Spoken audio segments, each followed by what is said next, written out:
Hello, everybody. Welcome to What Would Your Ideal World Be? A new podcast which examines many important people and the important things in their lives, what they think about most current trends at the moment, what they think about certain subject matters, and of course, what their ideal world would be. As part of a special series covering the Old Bexley Sidcup by-election, today's guest is Jonathan Rooks, who is running as the Green Party candidate. Beyond having been a prior candidate in the same seat for the Greens in 2010, he is also a senior lecturer in accounting at London South Bank University and has also been a former councillor in the area as well. Okay. The first question I wanted to ask you is that you've just been elected as the MP for Old Bexley Sidcup. You just entered Parliament for the first time. What is the first major policy that you seek to achieve while there, and who will you work with in order to achieve that goal? Well, that's an interesting question, and of course, next Thursday, who knows? Maybe I will have just been been elected.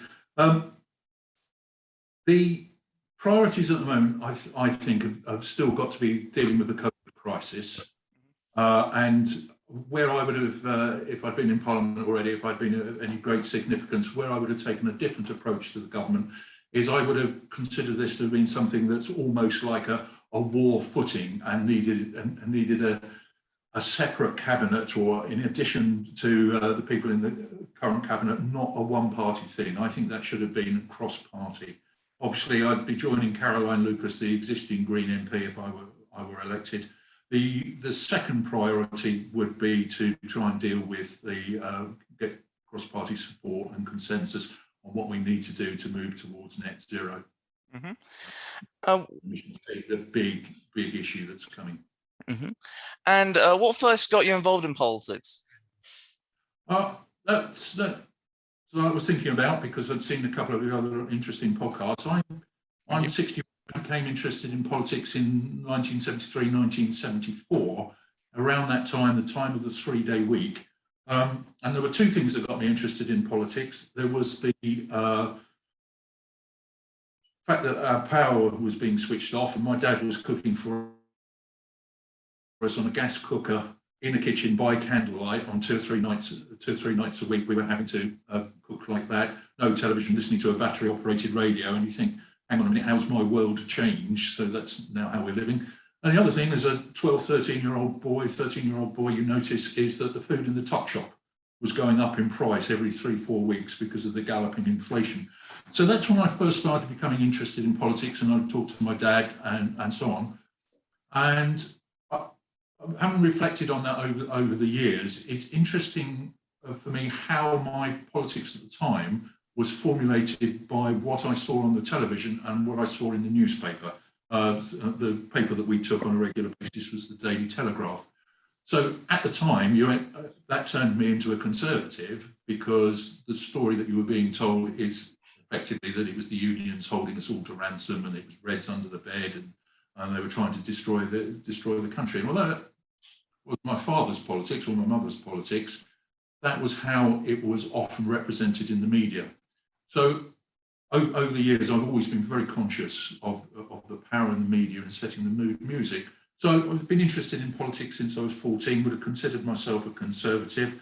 I was at university, I was a conservative. I was the only conservative on the Student Union Council. I was on the council for 2 years, and then I was one of the editors of the Student Union magazine, because it wasn't weekly, so we call it a magazine. Conservative all the time. I was in the army, and when I came out of the army, so I came out of the army in 84, I think it was, 84 to 88, I think would have been the years I was elected as a Conservative councillor, very, very close to where I lived, within the borough of Bexley, and within the constituency of Old Bexley and Sidcup. So I spent 4 years as a Conservative councillor, committee chair, responsible for all the parks, swimming pools, gyms, and so on that we had. So your obvious next question is, why am I not still a conservative? Then I would put that down to experience. Going to university, being exposed to other people's ways of thinking, reading more widely, you begin to realise nothing is quite simple as the world will tell you. Everything's much more complicated. And so at university, I was exposed to, some very extreme left-wing opinions that wouldn't have had any effect on me. But beginning to know, first time I'd had gay friends, first time because I'm from a grammar school in Dartford where there were a handful of people from other ethnic backgrounds, beginning to have friends from other ethnic backgrounds, you begin to get a different exposure. Going into the army, of course, it was all back to sort of ultra-conservatism, was the attitude in the officer corps. And so that's why I was a conservative when I came out of the army and went into local politics.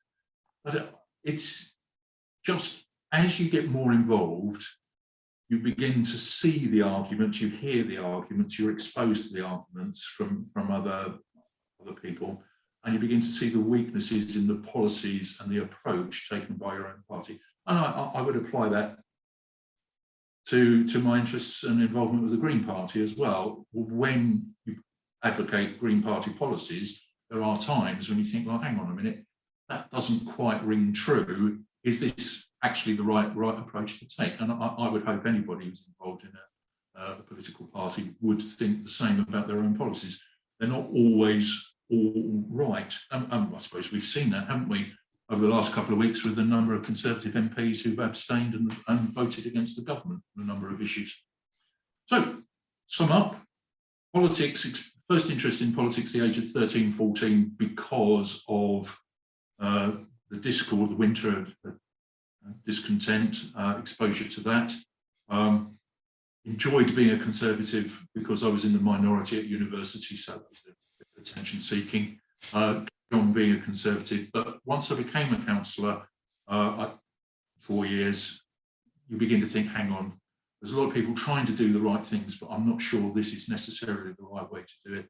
And then just wider and wider exposure.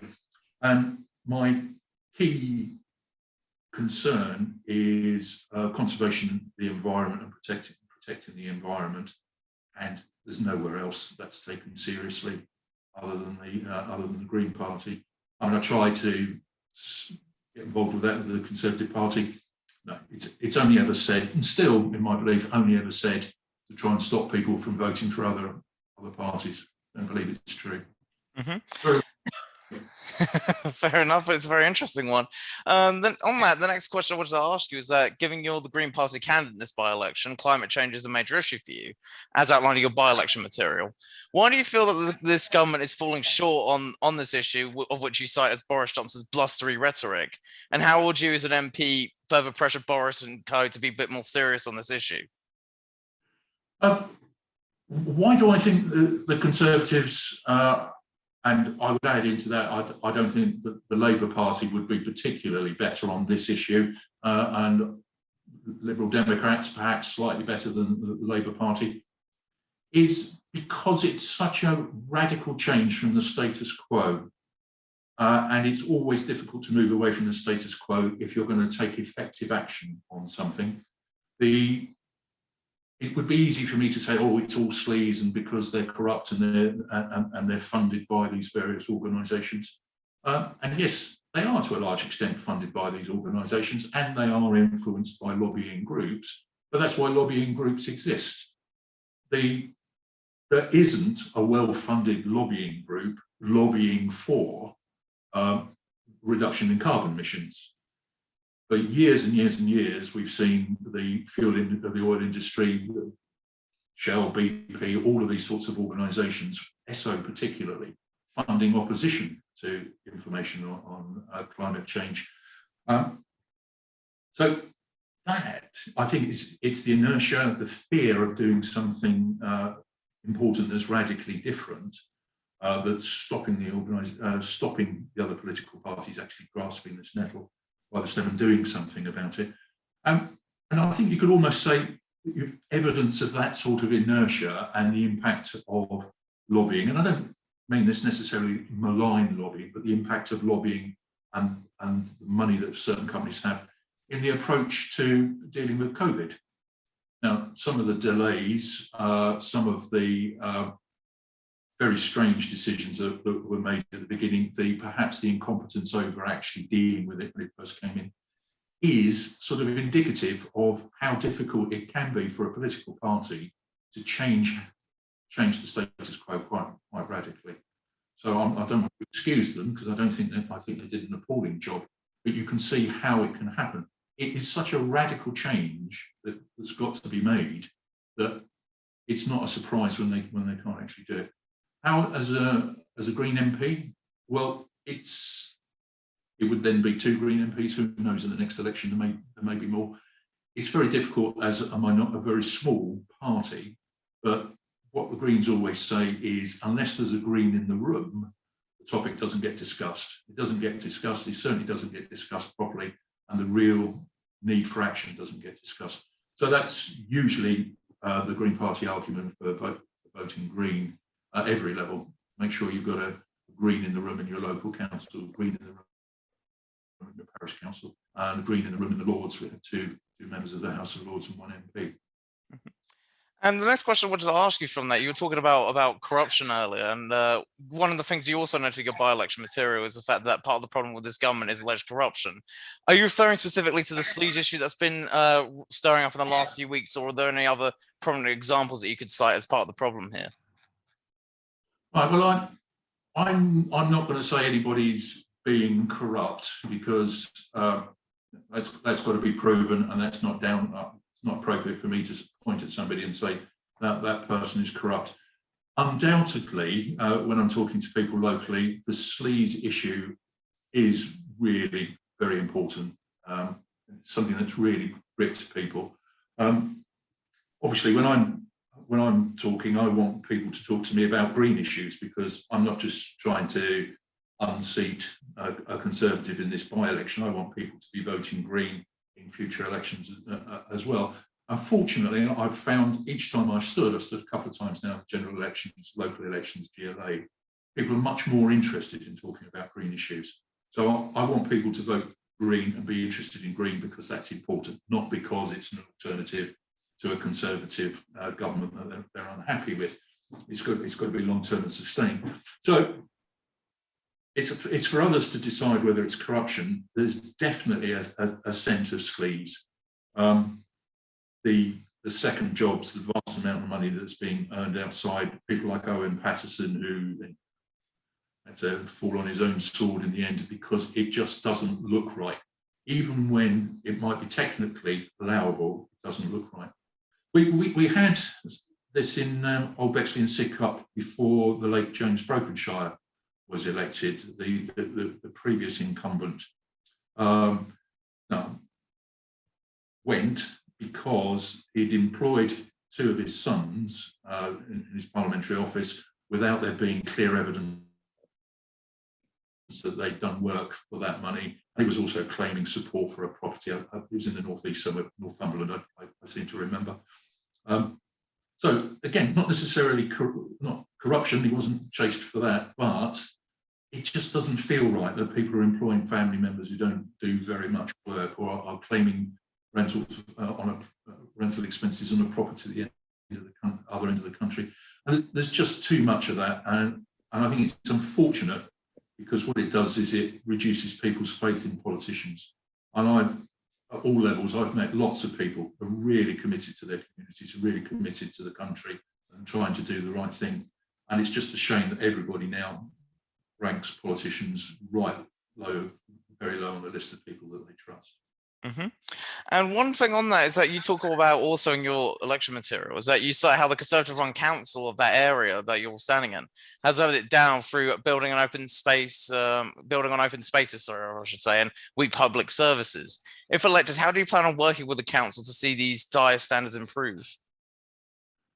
Well, as an MP, of course, you don't have any direct influence over the local council. The Labour MP who represents a constituency within Bexley Council will probably tell you very difficult to do anything directly, because it's obviously quite right. It's the councils that make the decision. But by not being an apologist for the Conservative Party locally, we'd be able to draw greater attention to it. So the 2 issues you mentioned that were in the paperwork, bins weren't collected for 6-7 weeks over the summer. Not directly the council's fault, not directly because they'd got a contractor and the contractor wasn't paying people enough.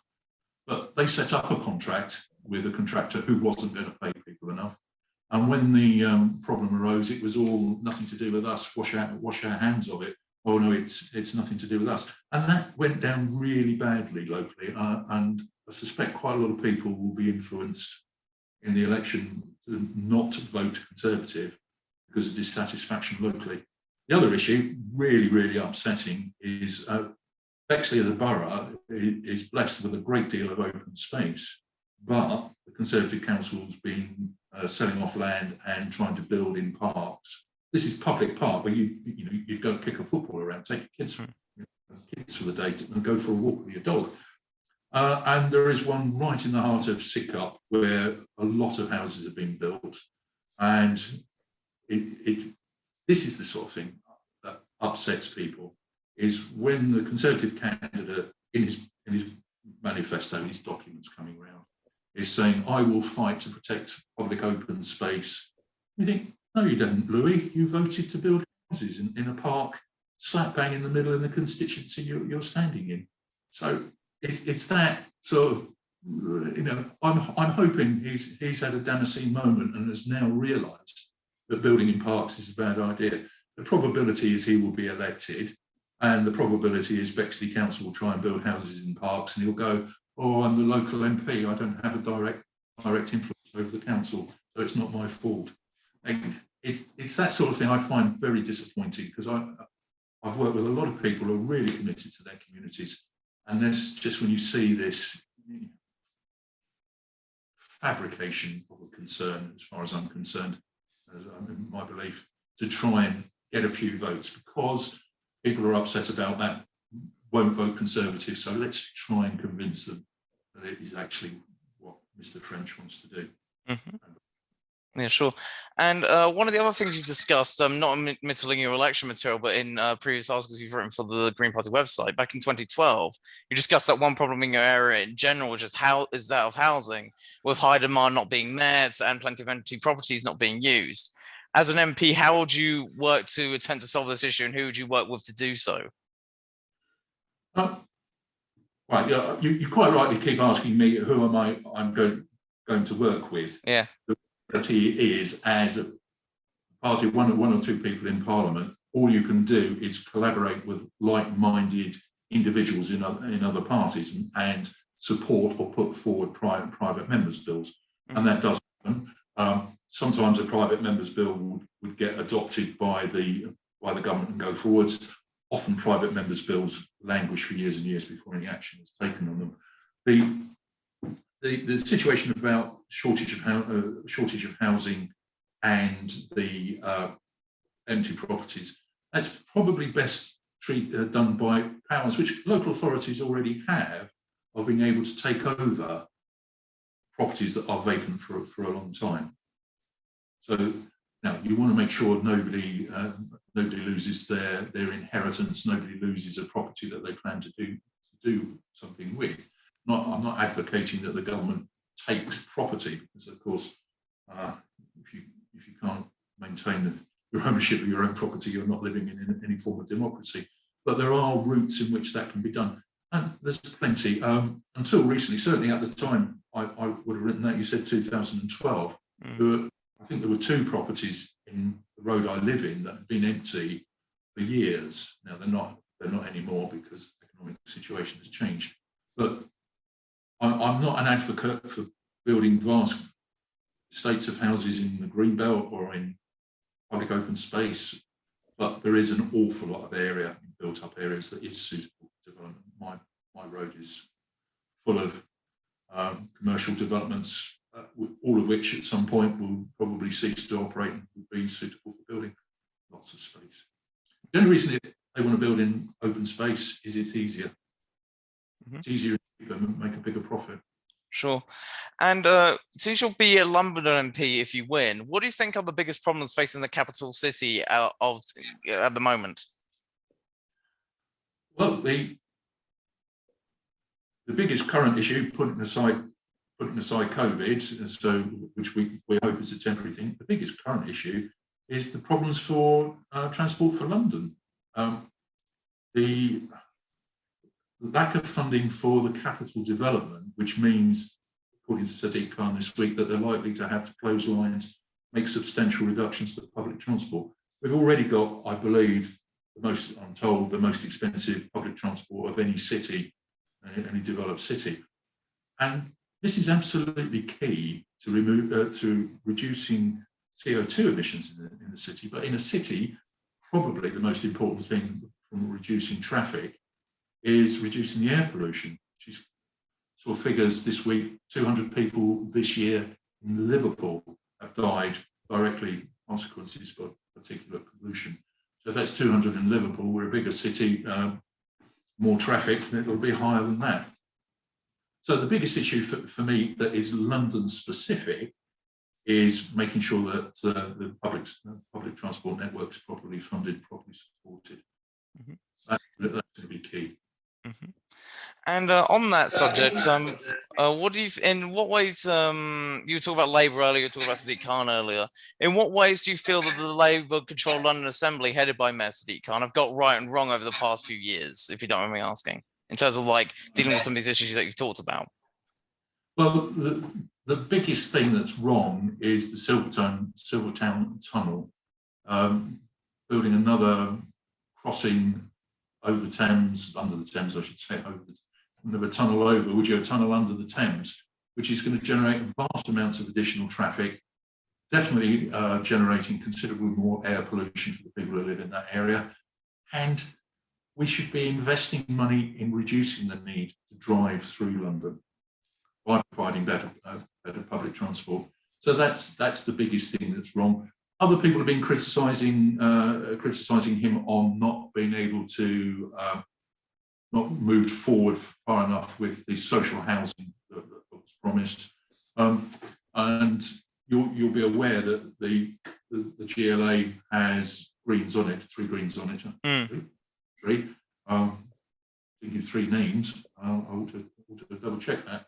But it's got greens. So this is back to the point I was making about the greens being in the room.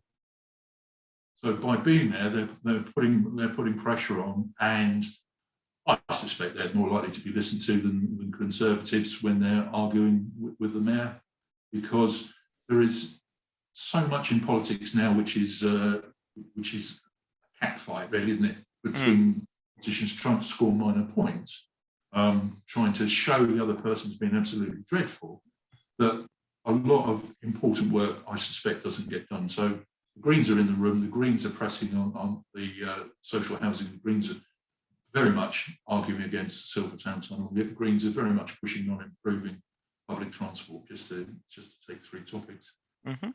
And on that subject, what do you think, how do you feel about the fact that the Green Party are doing better in London over the last few years than they have been in more recent history? Like, for example, if I'm not mistaken, in the last general election, they came second in several London seats. There's 3 more on the London Assembly now. How do you feel about the fact that they are increasing sort of their vote tally in London? And do you feel that you could probably benefit from it in this by-election? The Greens are regularly polling as the 3rd party, not always, and the polling as the 3rd party in many parts of the country. What is interesting, I think, is that we've not done as well in London as we have done in other parts of the country. We've only got a handful of councillors, Green councillors across the whole of London, some of whom are defections from other parties, from the Labour and Lib Dems. Whereas there are other parts of the country where we've got proportionally many more. And of course, you'll know that we control Brighton Council. So what's been interesting watching it over the years is there have been times in the past where there's been an upsurge in support for Greens, which we've never then been able to capitalise on. So there'll be an election, the Greens will have a larger share, and then it will drop down following that. That doesn't seem to be happening now, and I think it's because the world at large, the population at large, have got a much better understanding of the problems that we're actually facing on environmental issues. So the Green Party isn't solely about environmental issues, it's also about social justice. Now, social justice doesn't always catch everybody's imagination. Social justice doesn't necessarily jump out at them when they're watching items on the television. But when people are watching islands and holiday resorts in Greece on fire, places that they may well have been to on holiday in the past, and they're seeing the repeated fires, floods, droughts in places like Canada and Australia, flooding in Germany, I think it's really beginning to hit home to people that this is a real thing. The other issue is how the media has changed its approach to the impending climate disaster. And I'll just give you an example of the BBC. The BBC has always felt with everything that if you put somebody on espousing one view, you've got to have somebody espousing the opposite, whether there's any validity to the opposite argument. So for years and years, whenever there's been anything about climate change on the BBC, they felt they've had to drag on somebody who will just waffle on about taking the no, there isn't approach. And you may well have heard Nigel Lawson, for example, talking about this sort of thing. Now, he might have been a fine chancellor, but he doesn't even advance a proper argument as a climate change denier, just talks nonsense. So recently, the BBC haven't felt the need to do that. I've never really understood why they felt the need to do that. They wouldn't have an astronaut on and then have a flat earther to counter it. They wouldn't have. They wouldn't have a natural history program and then have a creationist on to deny evolution. But they felt the need to do that. So that's made a change. People are beginning to recognise now whether it becomes an important enough issue to be the primary issue for their voting, which it is for me, which it is for a couple of thousand people, nearly 2,000 people last time in Bexley. We'll see. As you say, it'd be interesting to see how many this time. It's becoming a major factor in how they consider their vote, which is why you get Louis French saying, I'm not going to build in the parks. It's why you get the Conservative government and the Labour and Lib Dems all saying, we're going to do this, that and the other. Don't actually get any real, genuine, impactful action.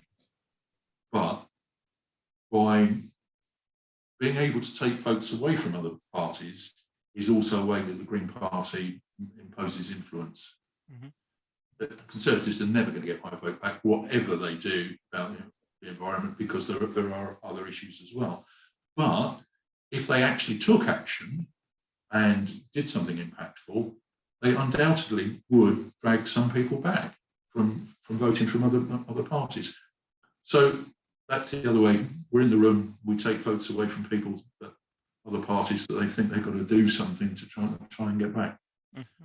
I missed a bit of your question out. Sorry? Did I miss a bit of your question? No, it's fine.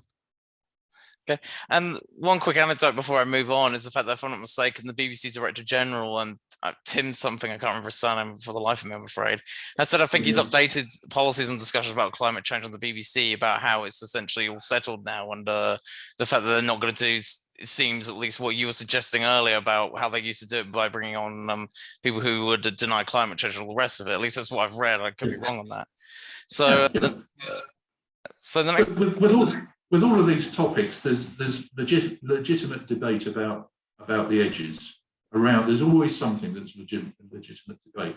I'm a scientist by first training. I'm an accountant now, but I'm a scientist by first training. I did a zoology degree. So you think about things in a particular way because it's drummed into you. You're a journalist. Is that your... freelance, yeah. Was that your training? Yeah, I've had training at university, 1 year course in a MA one. Yeah, so I'm sure you recognise that's influenced how you approach everything. You probably go into every conversation with questions rather than you're thinking, oh, I'll ask them that. But so there's two things I've done. Being a scientist, studying science makes you think about things in a certain way. Being an army officer makes you think about things in a certain way. And over the years, you begin to realise that you think differently to other people. So as a scientist, I will acknowledge there's never an absolute truth about anything. There's always something else to be learned. Now, if the BBC are having discussions about some aspect of that, that's fine. What doesn't make any sense is to have the flat earther on when you've got the astronaut, and that was tended to be what happened. I once went to a debate at the Royal Geographical Society when Nigel Lawson was speaking, and he wasn't even using the current version of the climate deniers' information. He was just reading out old hat stuff. So there's somebody who I would have originally thought was an intelligent person, having been a chancellor. And that's when you begin to think, now, is this where there's sleaze? Is he just pitching an argument because he's being paid to be a lobbyist? And that always makes me a bit uncomfortable. I can't be too uncomfortable about it because my daughter was a lobbyist, and to a certain extent in her current job is a lobbyist, but for pressure groups rather than commercial interests in her involvement in politics. It's interesting because I know you've had a few people on who are pro-Brexit, and you were telling me the other day that you've had the Rejoin EU guy, yeah. Rejoin, thank you. Yes, rejoin a candidate on. I wonder how much you might think this as well, that the BBC was actually the ones that caused Brexit. And I'll tell you why I might advance this as an argument. There are a series of legitimate arguments for saying we shouldn't be in the EU. There are lots of legitimate arguments for saying we should be. My preference is I was a Remainer. You can see on the wall a Magda Archer print, my satirical Brexit post, bit of artwork. However, I blame the BBC largely because of this. We've got to have somebody who says the exact opposite on every time there's a discussion of the EU, for raising the profile of Nigel Farage and UKIP. And to a certain extent, I think we could probably also blame the BBC for Boris being Prime Minister. There's no doubt Nigel Farage and Boris Johnson are entertaining watching, but when you bear in mind how much time UKIP had on things like Question Time, with no elected MPs in comparison to the Green Party and other parties with representation, completely disproportionate. And I don't think it's really that the BBC said, yes, we've really got to advance this Brexit argument. It was because of this false perception of the need for balance. Somebody who says no is not necessarily balance for the person who's saying yes. There's got to be more to it than that. Back to the astronaut and flat earther, isn't it? So what's your view on that? How the BBC initially, I mean, I know lots of people think the BBC was staunchly Remain. I didn't feel that towards the end, but how about the raising of the topic? I'm not really sure. I mean, I think during the campaign itself, I think they did their best to be balanced to their credit. I'm not really sure about generally otherwise, because I'm not really sure about that sort of. Sorry, it's a bit of a weak, flabby answer, but there's that. And the final thing I wanted to say about this sort of thing is you were talking about Nigel Lawson earlier about him possibly being influenced by maybe money and stuff to give some of these arguments. He might just legitimately believe this stuff, because I know there's, if I'm not mistaken, there were a couple of Supreme Court judges in America who didn't think Shakespeare wrote his own plays. So there's that. True enough. He might genuinely have believed. The trouble is, in accepting that, if you genuinely believe that, presumably you would want a strong argument. And the debate I attended, a couple of times I've heard him on the radio, he talked complete and utter nonsense. So it's interesting on this lobbying. Now, I really don't want to sound patronising by saying because I'm an old man. As a young man, a boy, there was a magazine programme on the BBC called Nationwide. We used to watch it, presumably it was straight after the news, we'd watch it, having our tea. And on that programme, I distinctly remember watching people from the tobacco industry saying there's no proof of an association between cigarette smoking and cancer. So this is in the late 60s and 70s. They knew about that in the 50s.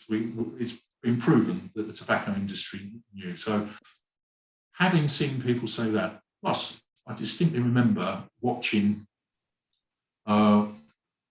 representatives of the drug company that made thalidomide, you may know people who've been adversely affected by that, saying there's no proof of connection between thalidomide and the birth defects.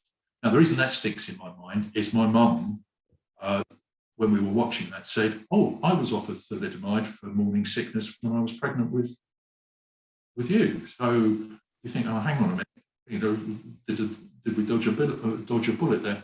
Plus, of course, there's been so many others you've seen, people denying a connection between asbestos and lung disease and so on. So I'm interested in debate, I'm interested in argument over fine points, but I've just seen so many outright liars from various industries that I get very suspicious about all lobbying. Mm-hmm. And on the next question, you, as your material was outlined as well, and you were talking about this for some of the other answers we discussed, you have been very much a community person. You've been in the local council before, you've been doing stuff volunteering in the local community, and mainly recently for your conversion charity, Greener Bexley. In what way do you think this could aid you during this by-election? Well, I hope people recognise the name, because I'm not a John Smith. It is a slightly unusual name. I don't think there are any other Rooks in the area. It has had an impact in the past. I haven't been involved in running them personally, or our charity hasn't been involved in running them for a while, but we did run 2 local libraries. So we ran the library in Bexley Village and we ran the library in Slade Green. So I ran the library in Bexley Village for 3.5, 4 years, Slade Green one for about 2 years, and then we handed them on to other charities because it was taking us a bit away from our conservation interests.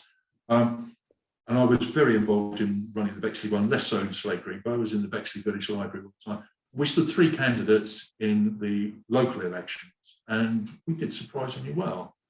I say surprisingly well because we did significantly better than we've done before.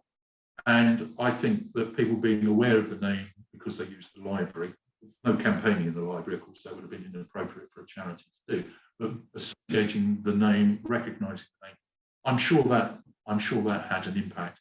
I'd like to think people recognise me as having been involved.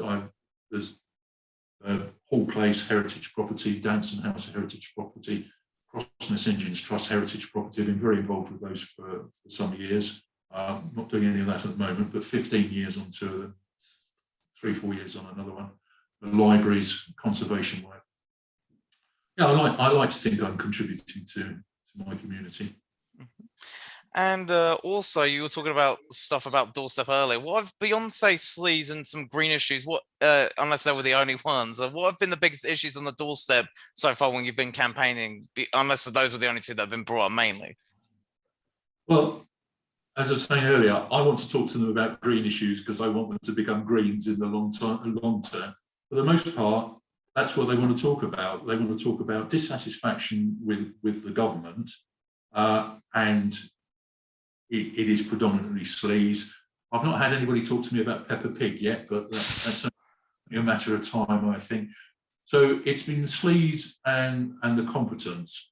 And the competence comes in both with concerns over COVID. I'm sure if the election, if I'd been doing this 18 months ago, that would have been the big issue, competence over COVID.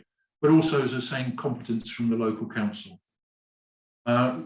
Local councillors are always upset because their vote is affected by what's going on in national politics at the time. Any local councillor will tell you that. So if their party's doing badly nationally, they're likely to do worse locally than they would have otherwise anticipated.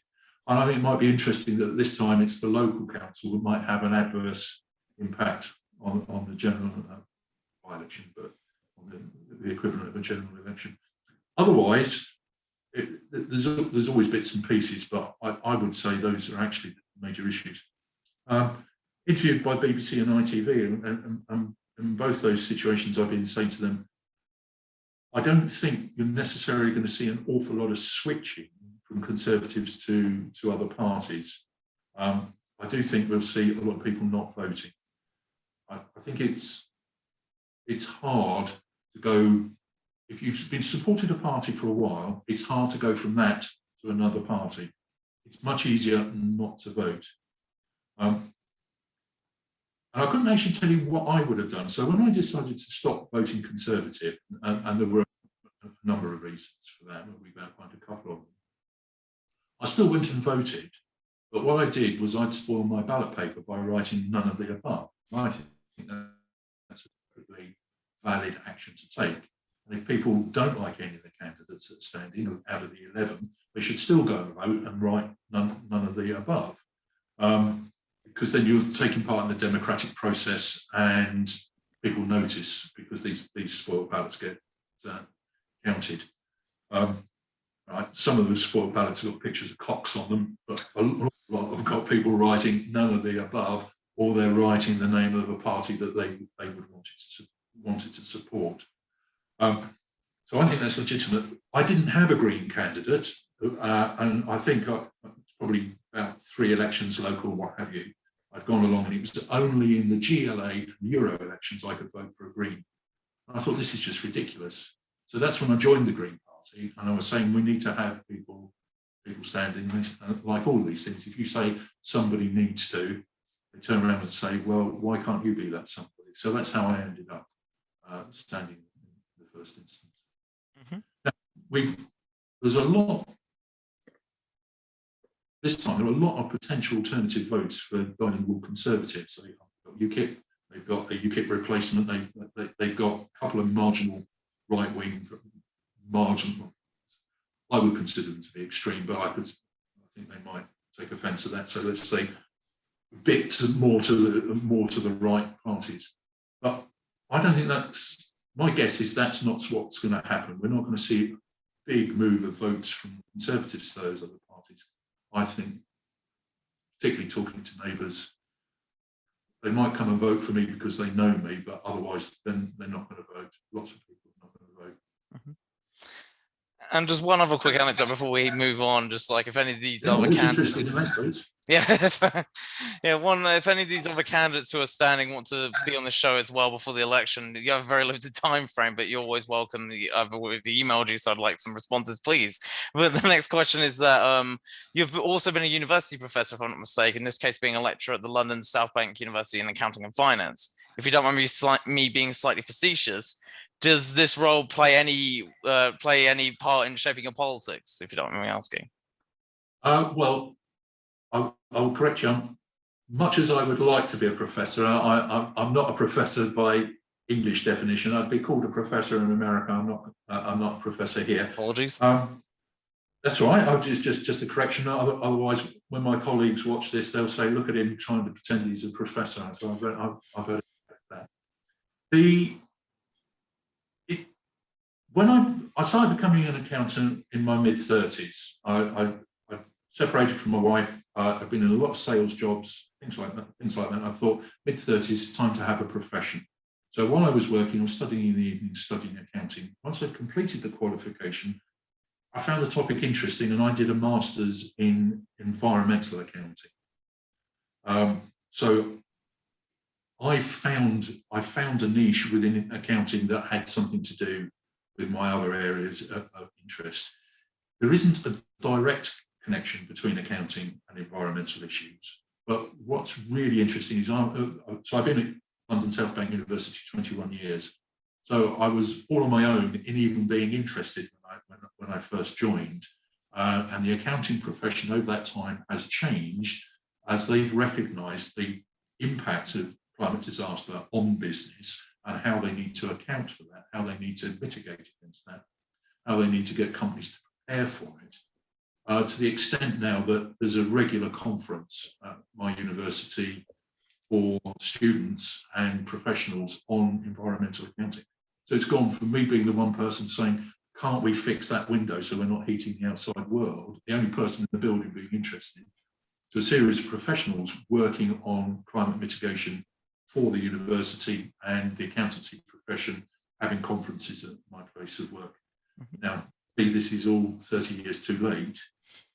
At least it's happening. we don't feel we're sort of shouting into a vacuum anymore. And the next question I wanted to ask you is on just the seat itself. Given how the seat you're running in is a safe Tory one and has been since the days of Edward Heath and so on, how do you plan on winning maybe some of these voters to your side, if you don't mind me asking? The borough's interesting. It was for 4 years a Labour council. So although there are two constituencies which would appear to be very, very state conservative, there is a third one which is half in Bexley and half in the borough of Greenwich, the adjoining borough, which has been Labour. So demographic change may change that over time. You can see demographic changes, and of course, every time a block of flats is built, that's bringing younger people in, and younger people often have different attitudes to 60, 70-year-olds, 50, 60, 70-year-olds who are living in their semi-detached and always been in Sidcup. So there's always a possibility of a demographic change influencing this. I talk to people whenever I can about green politics or about environmental issues, and because you mentioned the charity Green and Bexley, we run a website and a Facebook page, and we're always providing information and links to activities that conservation activities that are going on. And I do find when I talk to people involved in those that there is much more interest in green policy than there would have been 10 years ago, 20 years ago, because we've been involved in these things for a long time. So I don't think I can claim any credit for the changing. I think there's a growing awareness of the problems, the reality of the problems that we face, as well as people being, I think, becoming more dissatisfied with the idea of two-party politics. I think they see how it operates differently elsewhere, and sometimes you get more collaborative politics in other places in the United Kingdom. So it's always going to be demographics. Your experiences and worldview. I'm not going to say you have said that you're a conservative. One of the ones that I've looked at.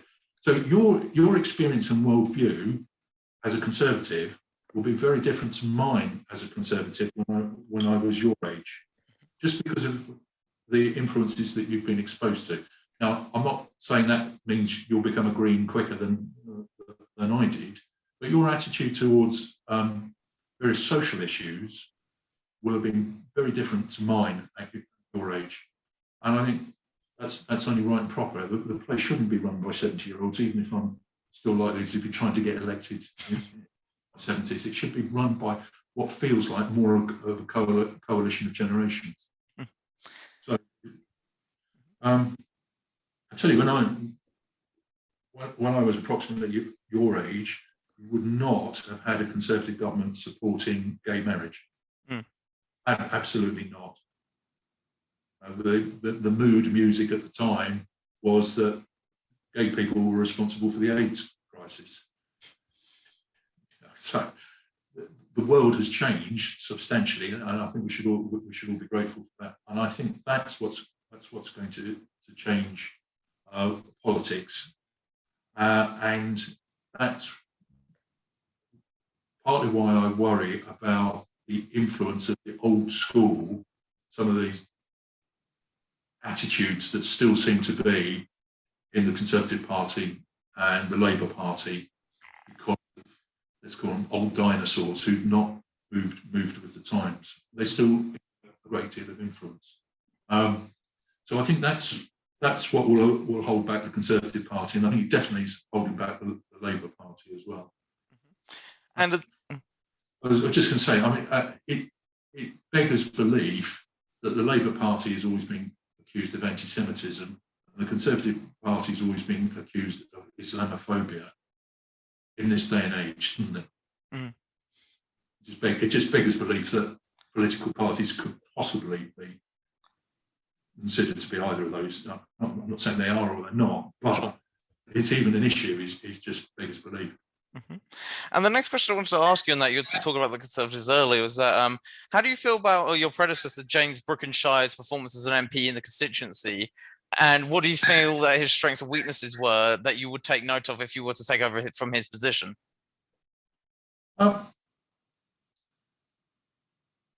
There's a couple of things to say there. Firstly, he was a minister, so he would have always voted for the party line. So one will never know whether he would have stood against something that he didn't agree with.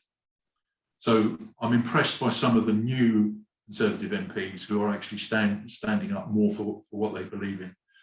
Easier when you've got an 80 seat majority, of course. So I'm impressed with that. So we'll never know whether James Brokenshire will have done that. My impression of him was that he was very competent as a minister, and that's important. I think that's whoever's in power, the first thing has to be competence, and he was competent as a minister. The dealings I had with him, sort of personally, having met him, always an extremely pleasant person. The dealings I had with him or his office in terms of correspondence, I always got, even if I didn't agree with the answer, I always got an appropriate answer and appropriately dealt with.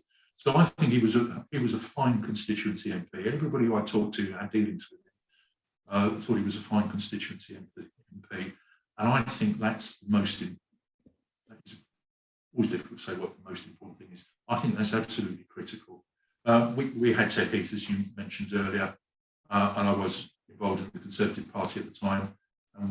See him once a year, twice a year. I think we had a Christmas party with him as the local party, and he would come to the carol concert, Christmas carol concert. And I can only remember ever seeing him twice a year. Now, I accept Prime Minister's got quite a lot on his plate, but he didn't feel you had constituency representation. And we didn't have that between Ted Heath and James Brokenshire, but we certainly had that with James Brokenshire. Mm-hmm.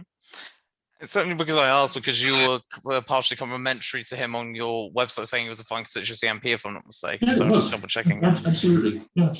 You can disagree with people and still admire them. Sure, yeah, I don't dispute that. The next question I wanted to ask you is that if you lose this by-election, what do you plan for your political future? Right, well, if. We're growing locally as a Green Party. We're adding members all of the time. We'll be standing people in the local elections, and I'm hopeful it won't. The reliance won't be on me to do these things. I want to involve more people. Well, the Green Party wants to involve more people, it's not just me. And I'm very keen for younger people to be involved, because, as I was saying earlier, it shouldn't all be 60-year-olds and 70-year-olds who are trying to get positions of power and influence. So we will be standing more candidates and encouraging that. And the penultimate question I wanted to ask you, and this is the title of the show, and it's why I ask all my guests, is what would your ideal world be? Right, I think that's an interesting question. I think there are three things that I think are really important, not in necessarily any particular order. We've got to be going for net zero. In fact, the reality is we've got to go for reducing carbon in the atmosphere. It's not just not putting any more in, but it's aimed for net zero to start off with. We've got to have considerably more environmental protection, because I'm a conservationist at heart, zoologist at heart, and obviously those two can go together. The other thing that I think is critical is rejigging our democracy to make it actually democratic. And I think we definitely need some version of proportional representation. And I think that's absolutely crucial to ending up with a more collaborative society. The coalition government we had wasn't really a success.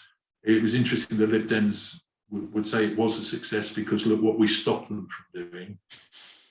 Coalition governments usually provide something that more people are satisfied with.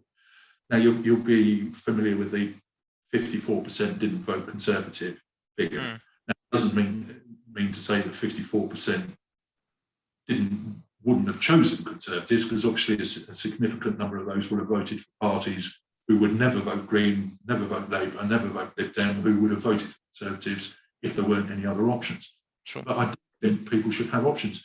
I think it's very healthy that there are 11 candidates in this by-election. There wouldn't be 11 candidates if there was a general election, but because it's a by-election and getting attention, I think that's really, really quite positive.